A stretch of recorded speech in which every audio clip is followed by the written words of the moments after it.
Built in 1877, the Paymaster's Cottage is one of the city's most historic buildings.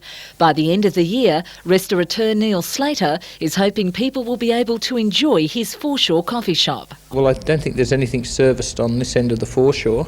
Also, it's on the roundabout, so it's highly exposed, and I hope to be able to attract a fair few patrons. If plans are approved, the $80,000 project will also feature an art gallery and an interpretive centre. The convict lumberyard is in the grounds next door to us, and basically it's unexposed, and we'd like to use the walls to give an interpretation of why this is such an important historic site for Newcastle. Mr Slater, who also owns Scratchley's restaurant, is waiting on council approval to transform Newcastle's historic Shepherd's Hill cottage into a restaurant.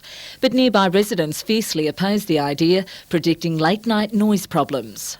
It's fair enough to put a restaurant if you buy a house in Derby Street, that you know you're going to have a restaurant next door. But all the residents who bought their properties up there never ever knew there was going to be a commercial venture right outside their front door.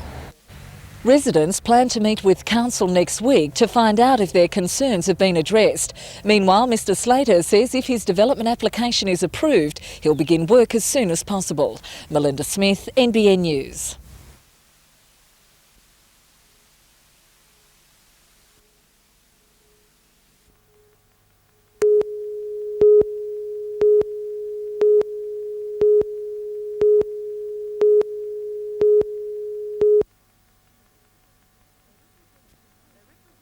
They represented the cream of cross-country runners from Catholic primary schools across the state. 300 participants in all, each one out to win their respective age division.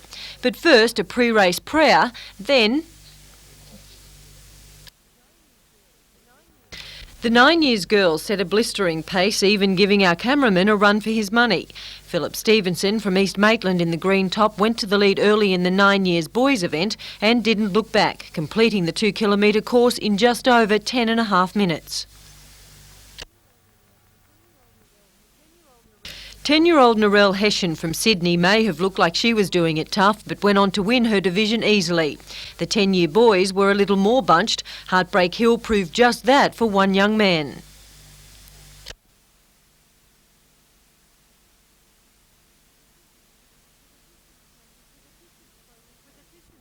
With assistance close at hand, attention turned to the leaders group, Joel Wood from Nelson Bay streaking away from Merryweather's Carl Garrett. Catherine Lamond, NBN News.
Ambulance officer Glenn England from Raymond Terrace near Newcastle was guest of honour at a graduation ceremony for other officers in Sydney today.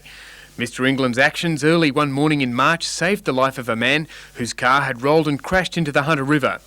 2 people were trapped upside down by their seatbelts in the partly submerged car. A woman passenger was already dead, but Officer England then resuscitated the driver. Officer England was praised for his courage and dedication to duty.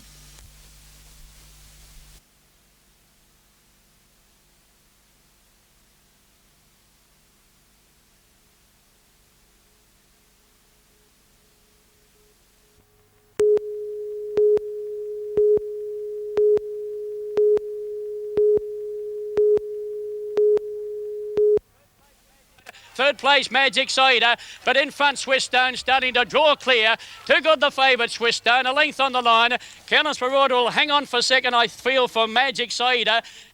2, 5 and 3, the trifecta paid $151.90, the Quinella $5.50.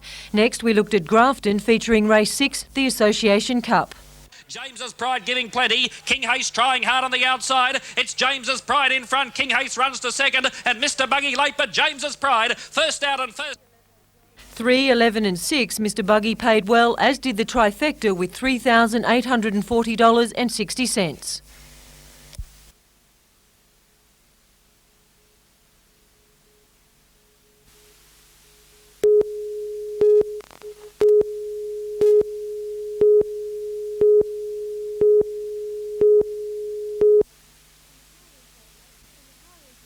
In the Taree Great Lakes area, the Royal Blind Society caters for 431 blind and vision impaired adults and children. In an effort to promote community awareness, the Society hosted an information day. I suppose it's a twofold role as far as what is available for people who are blind and vision impaired and what other people can assist in financially assisting people in the local community. On hand to lend a helping paw, the highly intelligent guide dog. Advanced technology has meant the options available to the blind and vision impaired has been greatly increased. Amongst the gadgets on display, things for everyday life, as well as high-tech equipment such as closed-circuit television, which allows the user to access mail and written information.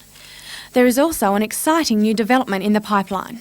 We're establishing a talking newspaper which we are organising for the blind and vision impaired people in the community, and it is a very important event that everyone in the community can be part of. If anyone would like to volunteer to be a reader or help with the production, we'd be delighted to hear from you. Amanda Bolger, NBN News.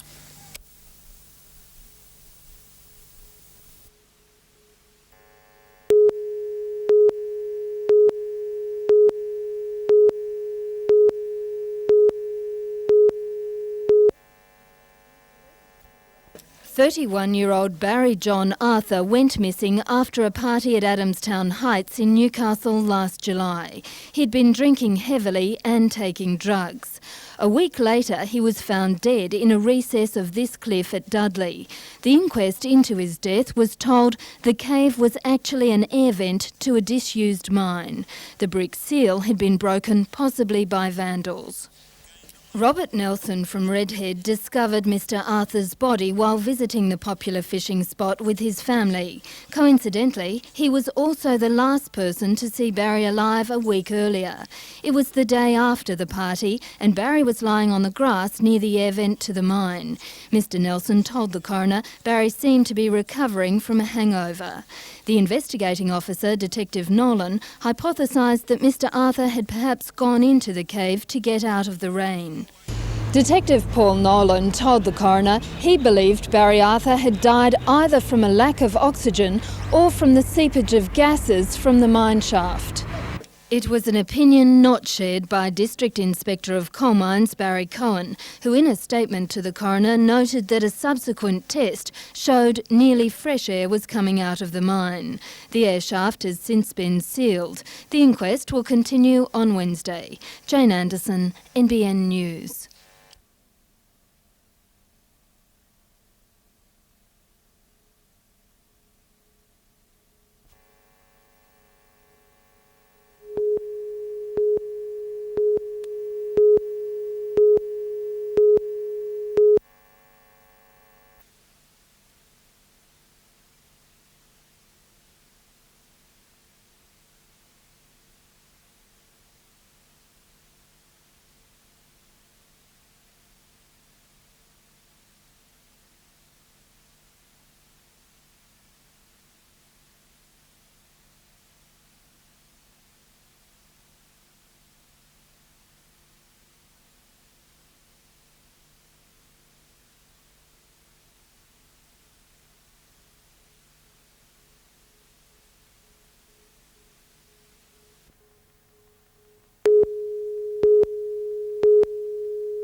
The retired miner doesn't believe in banks, and today he paid the price for his mistrust. Just after 10, he answered the door of his Jesmond home.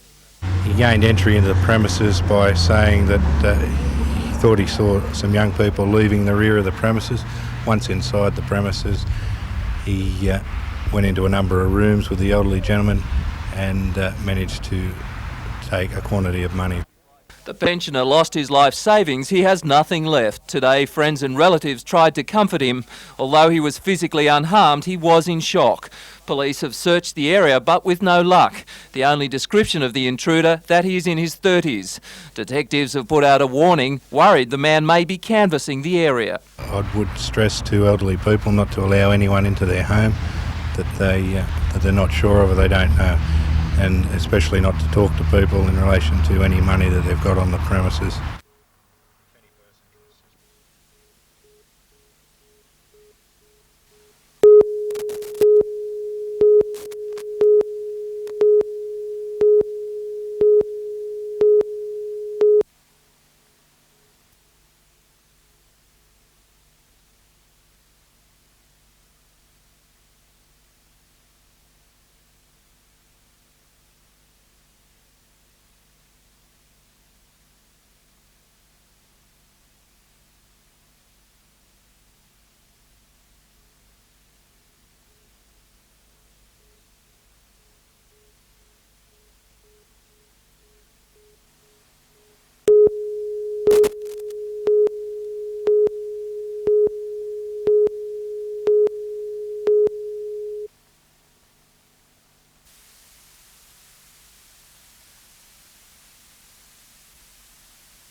The specialist accommodation section was taken out by the Pepper Tree complex at Peculbin. It includes the beautifully restored 1910 vintage convent building, which was relocated from Coonamble at considerable trouble and expense, as well as Murray Robson's winery and the renowned Roberts restaurant.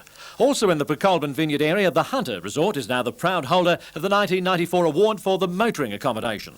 The facility combines a high-class restaurant and a large winery with tasting facilities. The Anchorage Port Stephens won the category for superior accommodation, hotels or motels, and is the latest in a string of accolades for the Corlett Resort, opened only 18 months ago. Its popularity was highlighted recently when the Anchorage was voted 12th most popular resort in the world in an international survey.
Alan Sullivan has been eating chocolate bullets for as long as he can remember. But last night, when he went to have some he'd purchased from a Darrell store in Newcastle, he got more than he bargained for. I was just chewing away, and one of the bullets that I happened to pick up, I went to bite in half to give the dog some, and that's when my teeth struck something firm, and when I pulled it back out, that spike was protruding out one half of the chocolate. Shocked by this, Alan's just thankful he didn't swallow the food. What do you think might have happened if you had swallowed it? Yeah, I wouldn't be sitting here today, I don't think. Alan contacted the Public Health Unit. It ran a check on the bullets, discovering the foodstuff is a product supplied to Darrell by Victorian manufacturer Finer Foods. The normal process now is that the offending article is sent down to Victoria, to our counterparts in Victoria, along with the information about the complaint. They then do an investigation down there and give the information back to us. Darrell says it will conduct an inquiry of its own. All chocolate bullets sold in selected stores around the country were withdrawn from the shelves today. They'll be sent back to the company's Sydney headquarters, where they'll be put through metal detectors. While Alan anxiously awaits the test results, so does Darrell. It's now seriously considering whether or not to continue doing business with Finer Foods. Catherine Lamond, NBN News.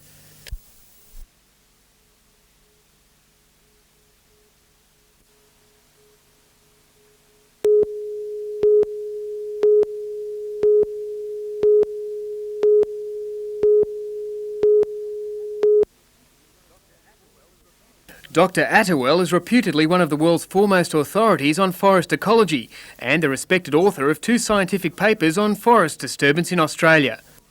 Disturbance is common to all ecosystems, it's common to all forests, it's necessary to maintain diversity and productivity, and I believe that we can accommodate human disturbances like logging within the known ecology of the effects of natural disturbance.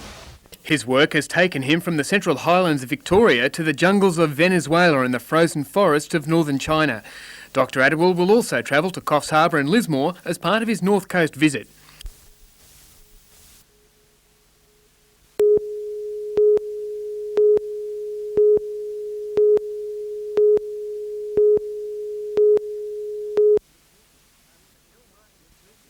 Michelle Martin's sneakers have hardly cooled after her dominating tour of Asia. She arrived back in the country this week with 3 tournament wins to her credit. Appearances at training clinics such as this one in Taree elevate the sport's profile and the aspirations of juniors hanging on the champ's every word.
Oxley Electricity, WorkCover and police are investigating the electrocution which happened at around 11:15 this morning. The 53-year-old employee had just finished lopping tree branches in Bushlands Drive when the bucket he was working from hit a high voltage line. According to General Manager of Oxley, Tom Parkinson, preliminary inquiries show operator error may have been to blame. Instead of the bucket being lowered, it was moved into the path of a 66,000 volt line. Mr. Parkinson says there is nothing to suggest the equipment was faulty or that safety procedures weren't being adhered to. However, a full inquiry is underway. The matter will also be referred to the coroner. While it's the first incident of its type in the Oxley district, 2 men died in 1992 while working for Shortland Electricity at Mayfield in Newcastle. As this amateur video shows, the bucket of the cherry picker caught alight on that occasion. Jodie McKay, NBN News.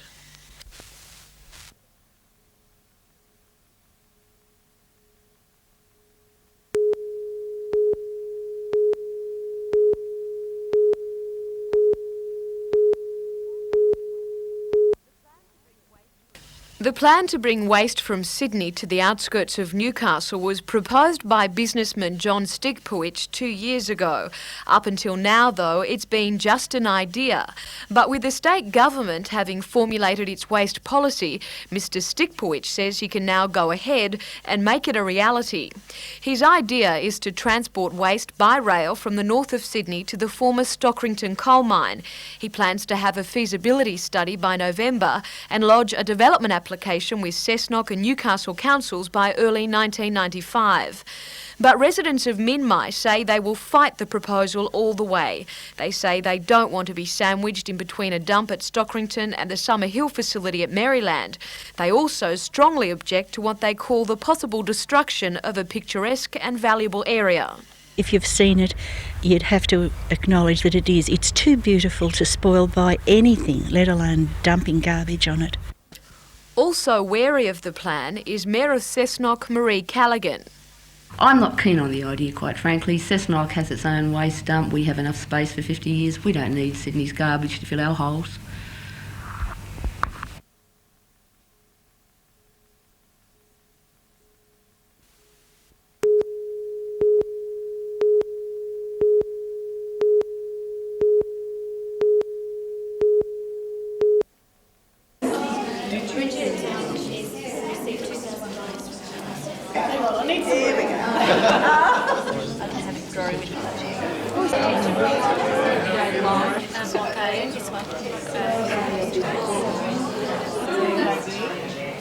Quite a few points. Down to the other end. On the model, it's It looks fantastic. really dramatic. It's quite, it looks, I think it looks pretty good with the two colours. Yes.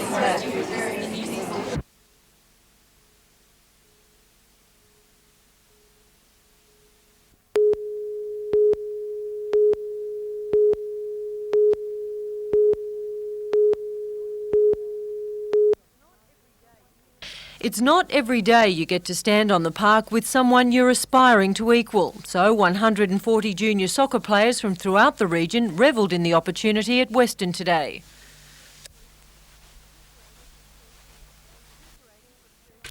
Recuperating from surgery on both ankles, Paul was still able to go through the paces with players working on the all-important ball skills. If you're going to compete at international level, that's not the way to go, because the ball moves 3, 4, 5 times quicker than a human being can. Paul's own skills were put to the test when he was given the role of marking soccer supremo Maradona in Australia's World Cup qualifying challenges against Argentina. The Socceroos proved a match for the South Americans, and now with Argentina performing so well at the World Cup in America, Paul believes had the Socceroos been given the same chance, they too would have been turning heads. Number of goals they've scored against the opposition, considered world class, it puts us right up there. Catherine Lamond, NBN News.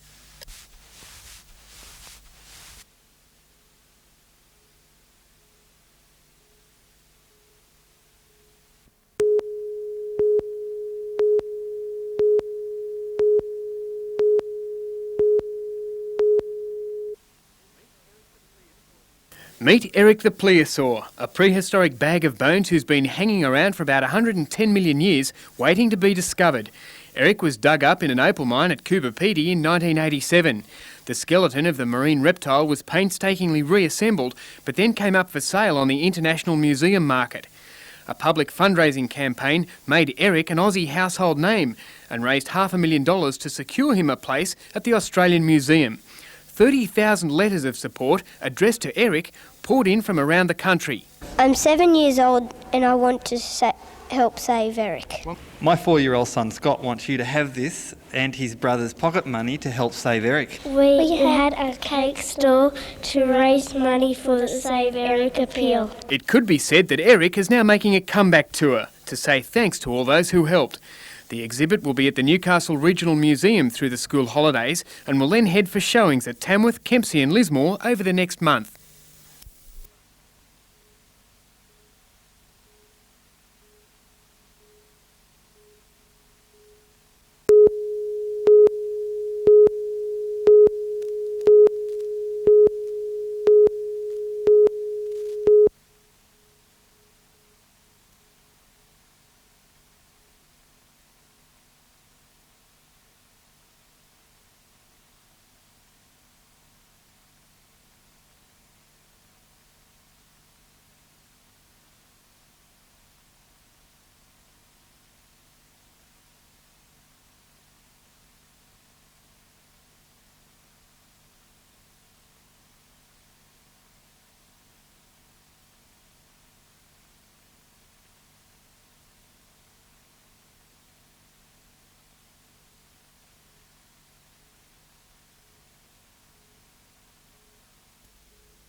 Rain added a touch of irony in some areas today just after they'd been listed as drought affected. But if the cold weather continues, it will mean little for pasture growth, although waterholes can be filled.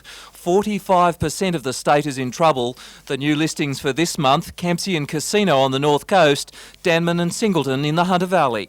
Things are tough. Cash flow is going to be affected, especially cash flow into the future. Once breeding programs are affected, cropping programs are not put in place, therefore that money in the future is not going to be there. It's estimated the drought could mean a loss of more than $1 billion in export earnings and could cause a drop in the Aussie dollar. Farmers must now make the difficult decision whether to hold on to stock or to sell and wait for times to improve. Others must decide to plant their winter crops or sit and do nothing. Peter Ryan, NBN News.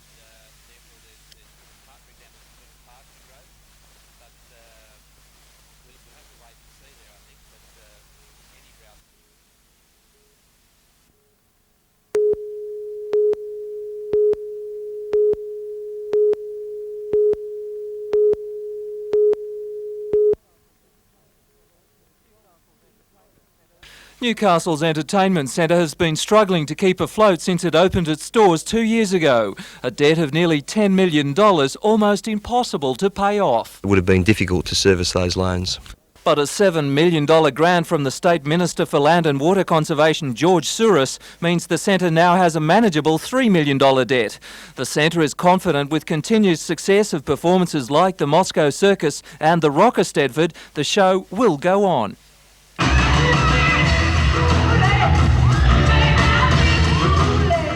But the member for Newcastle, Bryce Gaudry, says the grant isn't enough.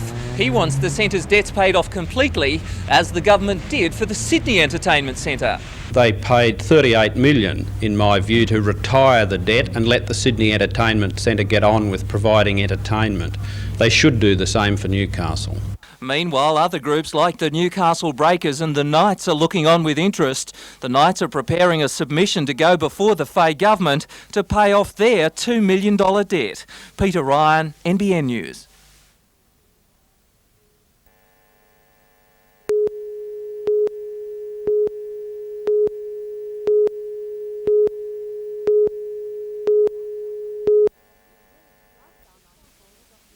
Lifestyle 94 was off to a roaring start despite the damp conditions. As with past shows, this year's Lifestyle offers a wide range of attractions and displays. We've got over 250 exhibitors ranging from the home care, the beauty care, right through down to farming implements, tractors, spas, pools, the lot. Lifestyle has evolved into the largest exhibition on the North Coast and last year attracted visitors from 186 different areas, including interstate. This exhibition is shaping up to be even bigger and better. This being the 13th Lifestyle, so some say 13's a bit unlucky, but we don't think so, and we think we're going to be set for a record weekend. There is something for everyone. Wild rides to keep the children amused, big toys for the home handyman, and a new health and beauty section for those wanting a little pampering. Lifestyle 94 is expected to attract more than 30,000 people. Come out and enjoy a family atmosphere at Lifestyle 94.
Despite heavy rain, police say wet conditions were not to blame for this fatal accident at the end of the freeway on Lennigan's Drive. 40-year-old Anna Maria Shields, a mother of 3 from Port Macquarie, was travelling south with her young son and daughter when a van swerved onto the wrong side of the road and slammed into the car. This collision would appear to have all the hallmarks of being one where there's fatigue involved or there's a lot of driver inattention. The 57-year-old driver of the van received serious head and chest wounds. The 13-year-old boy suffered head and internal injuries. Both were flown by rescue helicopter to Newcastle's John Hunter Hospital, where they remain in critical and serious conditions. Police say the woman died on impact, the young girl a short time later. Rescue units worked to free the trapped bodies from the wreckage, with traffic delayed for nearly an hour. With more holiday traffic on the roads, police are warning motorists to take extreme care. People use the roads with the attitude that it won't happen to me. And it's not until it does happen to you that you realise that it can. Meanwhile, a 33-year-old man was killed and 5 others injured following a head-on crash at Bensville on the Central Coast last night. Police say the man was driving on Empire Bay Drive when he lost control of his Commodore and veered into the path of an oncoming Ford Falcon. All 5 occupants of the Falcon were taken to Gosford Hospital in a stable condition, suffering only minor injuries. And police have released the names of 3 elderly Central Coast people killed in a head-on collision near Taree yesterday. They were 71-year-old Clarence Fear and his 72-year-old wife Lillian, both of Woy Woy, and 83-year-old Mary Parsons of Killarney Vale. All 3 were travelling in a Nissan Skyline on Old Bar Road when their car was crushed by an 8-tonne truck after it had clipped a stationary vehicle before veering onto the wrong side of the road.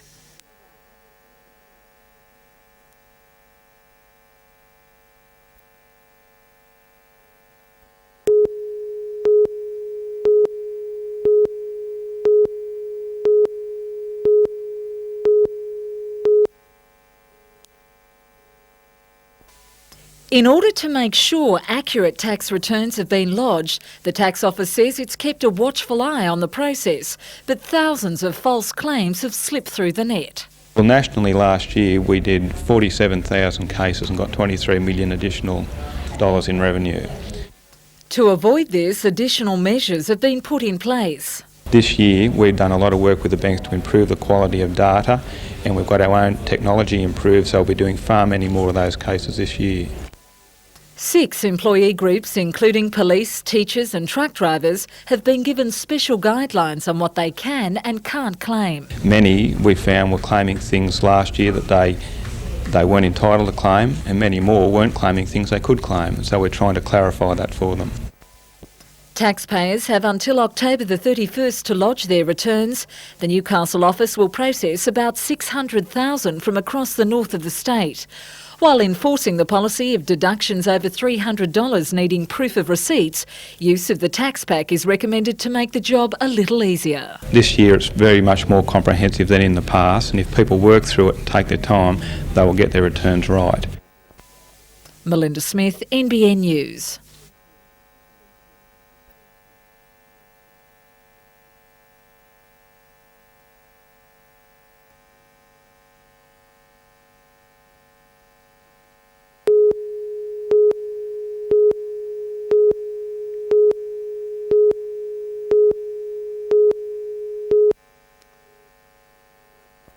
It's been nearly 2 weeks since the Knights' last run, struggling home against Easts.